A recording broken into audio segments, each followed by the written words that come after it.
우리 은평구 같은 경우 매매 가격 0.62%가 뛰었습니다. 그러니까 엄청나게 뛰었죠. 근데 은평구의 전세 가격이 0.86%가 뛰었어요. 그러니까 매매가보다 전세가가 더 많이 뛴 거죠. 이 광진구, 2위인 광진구를 보게 되면 전세가가 0.64%가 뛰었는데 매매가는 광진구 0.36%. 그러니까 매매가 대비 전세가가 2배가 뛰는 거예요. 그러니까 이 전세가가 매매가를 밀어 올리는 지역들도 지금 굉장히 많이 나오고 있다. 영국 같은 경우가 1965년도에 임대주택법을 제정을 했어요. 이때 공공임대료를 산정을 했습니다. 좀 표준임대료와 비슷해요. 그래서 근데 요게 이제 문제가 된 게 사정관의 주관에 따라서 우리도 위원장 시도지사의 주관에 따라서 최근에 전세가가 전국적으로 미친 듯이 뛰고 있습니다. 그러다 보니까 정부가 연말에 추가로 전세 대책을 예고를 했습니다. 이제 이 얘기를 들으면은 아마 노이로제가 걸린 분들이 많이 계실 거예요. 정부에서 어떤 대책을 만들어서 뭘 하겠다고 하면은 항상 폭등했단 말이에요. 그러니까 26번의 대책을 만들었는데 그때마다 집값 폭등했고, 작년에도 전월세를 안정화시키겠다고 임대차 3법을 만들었는데 전세가가 역시 가만히 있던 전세가가 또 폭등했단 말이에요. 그럼 올 연말에 대책이 나오게 되면 전세가가 다시 폭등하지 않을까라고 걱정하시는 분들도 계시고, 자, 요 우리가 표준 임대료라고 하는 제도를 도입하겠다고 하는 건데 이거를 저희가 과연 국민들이 나서서 말려야 될지 아니면 빨리 하라고 우리가 종용해야 될지 이 내용을 한번 살펴보고, 이미 선진국들이 몇십 년 전에 했던 거예요. 그렇기 때문에 이게 그 나라별로 효과가 있었는지를 살펴보시고 여러분들이 그거를 밀어주실지 아니면 말려야 될지 이거를 여러분들 스스로가 선택을 해보는 그런 시간을 갖도록 하겠습니다. 현장의 상황을 보게 되면, 자, 지역별 아파트 매매 가격 주간 변동률을 살펴볼게요. 이건 저번 주에 상승한 상승률입니다. 일단 전국적으로 매매 가격이 0.64%에서 0.5%, 좀 많이 뛴 지역이 0.5% 이상이 뛰었습니다. 이게 한 주니까 한 달이면 곱하기 4를 하면 돼요. 그러니까 2.4% 정도가 뛰고 1년이면은 28%가, 그러니까 미친 듯이 뛰는 매매가라고 보시면 되는데, 그 아래쪽에 지역별 전세 가격 주간 변동률도 무섭게 따라가고 있어요. 이게 이제 시작인데, 일단 많이 뛴 지역이 0.45%에서 적게 뛴 데가 보통 0.37% 정도가 많이 상위에 속하는 상승률인데, 평균적으로 0.4% 정도가 뛰었습니다. 그러니까 주간으로 하면 1.6%, 연으로 치면 거의 20% 가까운 전세 가격이 상승을 하니까 뭐 매매 가격 대비는 좀 미치지만 그래도 전세가 이렇게 많이 뛴다라고 하는 것은 서민 경제에 굉장히 큰 위협적으로 다가설 수 있기 때문에 이런 부분들이 현재 시장에서는 굉장히 무서운 부분이 보여지는 거고, 이제 서울 구별 아파트 매매 주간 변동률을 보게 되면 조금 더 무서운 이유가, 우리 은평구 같은 경우 매매 가격이 0.62%가 뛰었습니다. 그러니까 엄청나게 뛰었죠. 근데 은평구의 전세 가격이 0.86%가 뛰었어요. 그러니까 매매가보다 전세가가 더 많이 뛴 거죠. 이 광진구, 2위인 광진구를 보게 되면 전세가가 0.64%가 뛰었는데 매매가는 광진구 0.36%. 그러니까 매매가 대비 전세가가 2배가 뛰는 거예요. 그러니까 이 전세가가 매매가를 밀어 올리는 지역들도 지금 굉장히 많이 나오고 있다. 이러니까 전세 대책이 필요할 수밖에 없다라고 당연히 보여지고요. 뭐 경기도 같은 경우도 마찬가지입니다. 경기도도 좀 뭐라 그럴까요? 좀 이렇게 도심, 대도시 위주로 뛰는 게 아니고 평택이나 오산처럼 약간 외곽 지역, 경기도에서도 외곽지에 해당되는 그런 쪽의 전세가도 굉장히 폭등하고 있다. 왜?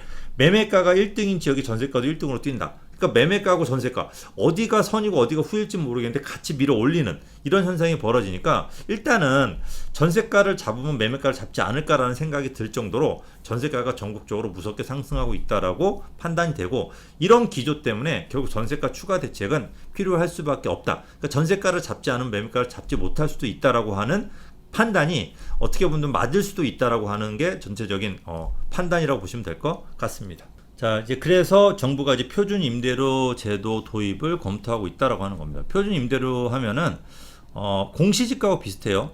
표준 공시지가 A라는 지역을 정해놓고 나머지 지역에 임대료를 갖다가 가감하는 거죠. 위치가 좋으면 플러스하고 위치가 나쁘면 떨어뜨리고, 뭐 연도에 따라서도 그렇게 하고, 이것도 마찬가지죠. 표준 임대료를 정하고 연도나 방 크기, 위치에 따라서 임대료 가격을 조정하는 그런 제도를 이제 도입을 하겠다고 하는 거죠. 이 부분은 전세 시장의 신규 계약과 갱신 계약 간 임대료 격차가 벌어지는 이중 가격 현상을 언급하면서 보완책을 마련하겠다고 밝힌 것부터 출발했어요. 그러니까 우리가 지금 전세를 2년 동안 보통 계약을 하잖아요. 그런데 지금 법이 플러스 2년을 더 보장을 해요. 그러니까 총 4년을 살 수가 있어요. 이러다 보니까 전세가가 폭등한 거예요. 임대인 입장에서는 4년 동안 임대료를 못 올리니까 2년 후에 올릴 거를 미리 올려버린 거죠. 그래서 임대료가 폭등했는데, 이러다 보니 이렇게 갱신을 할 때는 임대료를 많이 못 올리고, 갱신 이게 다 끝나고 나서 신규 계약을 할 때는 상한선이 없단 말이에요. 그러니까 예를 들어서 4억의 전세를 살던 사람이 갱신을 하게 되면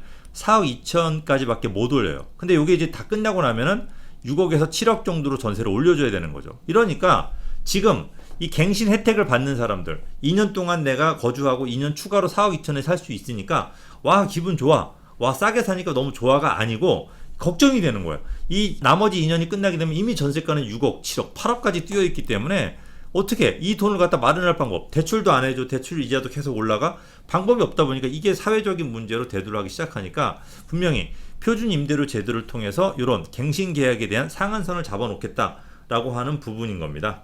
그래서 이런 이중 가격 현상이 전국적으로 번지고 있다라고 생각하시면 될 것 같습니다. 그래서 이제 정부가 연말까지 추가 전세 대책을 내놓겠다고 예고하면서 그 추가 전세 대책이 바로 표준 임대료입니다. 이 표준 임대료 제도는 각 지자체가 주변 시세 물가 등을 고려해서 표준 임대료를 산정하고 이를 기준으로 플러스 마이너스를 한다. 그러니까 공시가격, 공시지가를 산정하는 거하고 비슷하다고 보시면 될 것 같습니다. 그래서 이제 과도한 상승을 제어하겠다라고 하는 거고, 여당이죠. 여당이 표준 임대료를 도입하는 내용의 법률 개정안을 이미 발의를 해놓은 상태예요. 그러니까 통과가 되면은 이게 이제 되는 거죠, 실제로. 그래서 표준 임대료에 대한 논의가 진행되려면 이 전월세 신고제, 그러니까 전월세 신고제 시행을 했을 때는 이미 표준 임대료 제도를 하려고 했던 거죠. 이거는 저 위에서 내려온 오다입니다.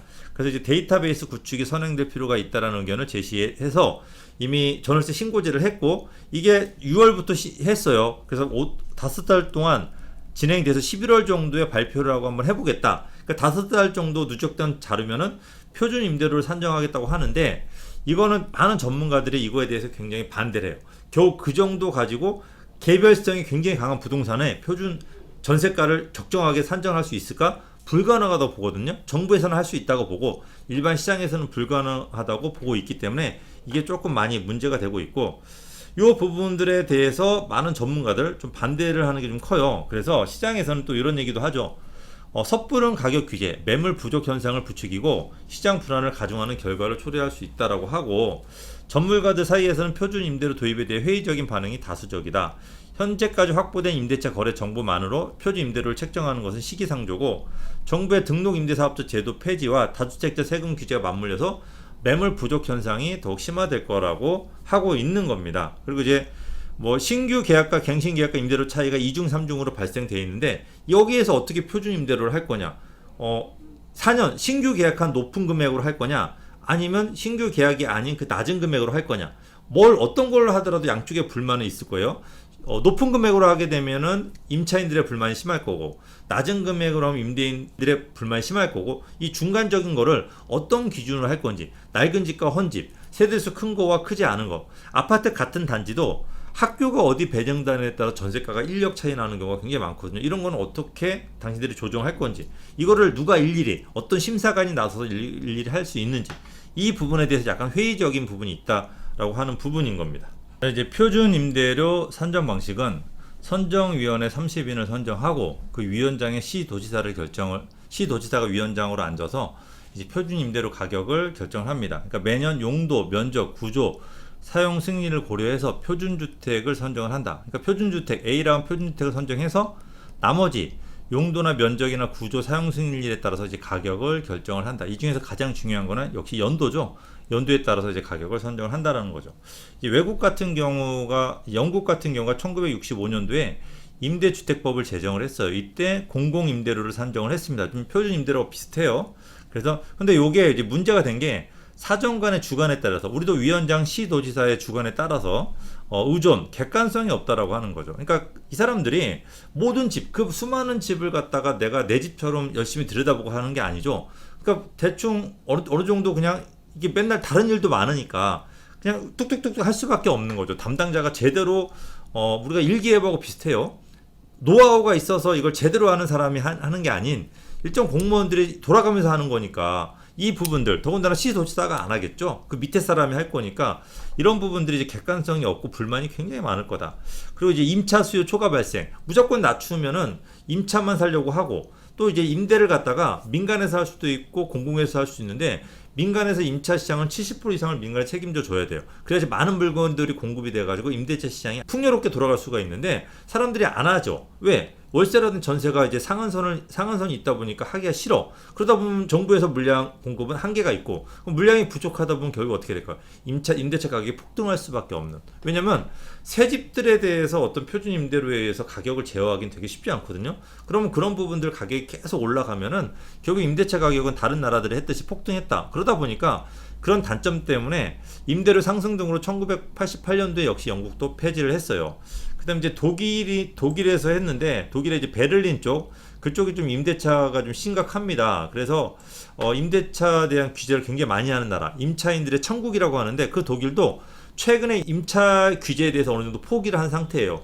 물론 이제 규제는 하고 있지만 이게 더 이상 규제하면 안 되겠구나라고 하는 거에 대해서 이제 동의를 하는, 그러니까 이런 선진국에서 포기한 법을 우리나라 임대차 3법으로 끌고 왔고, 나머지 법까지 끌고 와서 결국 임대차 4법을 만들려고 하니까 이거는 좀 약간 문제가 있지 않겠냐. 이미 검증돼서 실패한 법을 빼고 우리 현실에 맞게 좀 시간을 들여서라도 좀 제대로 된 법을 만들어야 되지 않을까라고 하는 의견이 좀 많아요. 그래서 이제 독일 베를린에서는 블록 단위로 주거 지역을 나눠서 평균 가격을 정해놓고 임대료를 10% 이상 높이면은 불법이다. 그러니까 요 지역에서 아무리 잘 하더라도 10% 이상 임대료를 높이지 않게끔 A라는 블록을 잡아놓고 이렇게 하고, 단 2013년도 이전 건축물은 인상률 10% 이상 임대료를 잡아놓고 여기서 1.3%를 올릴 수가 있고, 2014년 이후에 신축 건물들은 임대료 제한선이 없습니다. 그러니까 막 올릴 수가 있는 거죠. 그래서 독일 같은 경우는 리모델링을 해서 신축처럼 깨끗하게 꾸며놓고 임대료를 올려서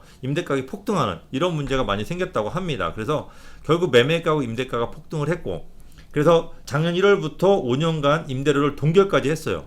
그런데 이렇게 동결까지 해놓고 나니까 중앙정부하고 지방정부가 이제 소송이 생겼어요. 그래서 이게 너무 강압적으로 규제 아니냐라고 하는 부분들 때문에 소송까지 생겨가지고 나라에 좀 문제로 좀 발동을 하는 그런 부작용들이 굉장히 선진국도 많이 생기고 있습니다. 그래서 자, 일단은 이 세 가지로 좀 정리를 하자면, 시장 원리를 무시한 음성적인 뒷거래가 이제 발생을 한 경우가 굉장히 많고, 두 번째로는 주택의 노후화가 발생을 합니다. 이렇게 생각하시면 돼요.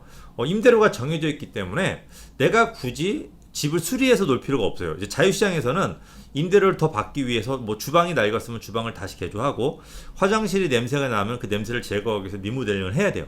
도배도 새로 해주고 바닥도 깔아줘야 되는데, 이 주택의 지금 노후와 그러니까 임대료가 정해진 상태에서 그렇게 해줄 이유가 없죠. 이미 강남이나 이런 데서 전세가가 부족한 지역에서는 바닥이나 도배를 주인들이 안 해주는 경우가 지금 굉장히 많습니다. 아무리 낡아도 그러니까 임차인들이 울며 겨자 먹기를 스스로 가서 해요.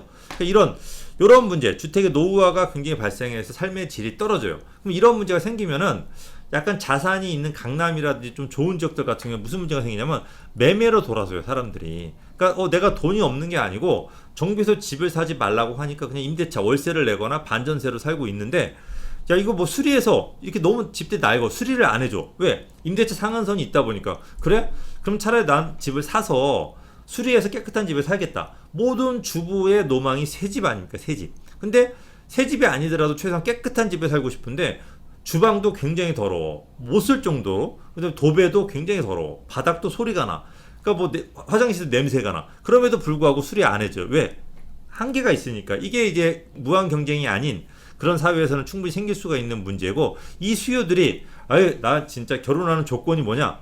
집을 새로 사서 리모델링해서 깨끗하게 집을 만드는 조건이 결혼 조건으로 나올 수 있다라고 하는 거죠. 그러니까 이런 부분들이 매매 수요로 돌면서 결국 매매가 상승으로 이어지는 경우가 이미 독일에서는 이미 나왔던 문제인 거고, 그리고 또 임대 사업을 이제 포기합니다. 왜?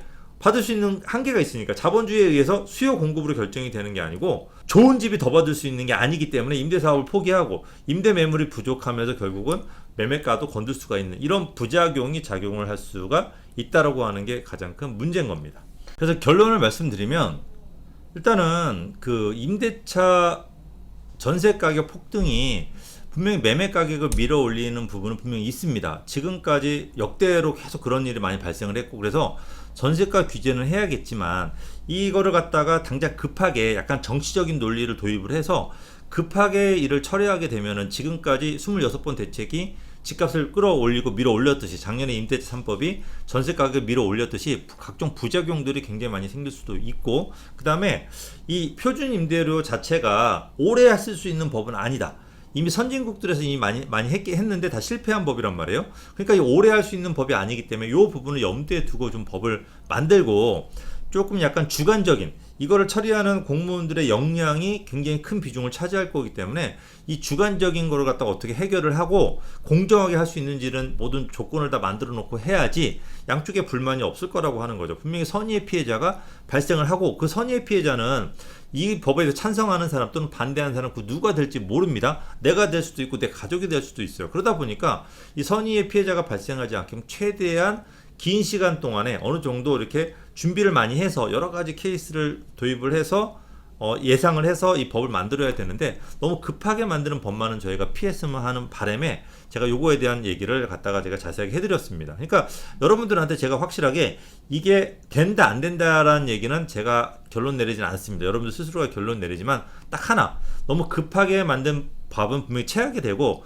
이것들은 뭔가 선의의 피해자가 발생하니까 이런 부분만 저희가 조심하자라는 취지에서 제가 오늘 이 방송을 녹화를 했습니다. 자, 판단은 여러분들 스스로가 하시면 될 것 같습니다. 자, 여러분들 구독, 알람 꼭 설정해 주시고 조금 도움 되셨다면 좋아요 버튼도 같이 눌러주십시오.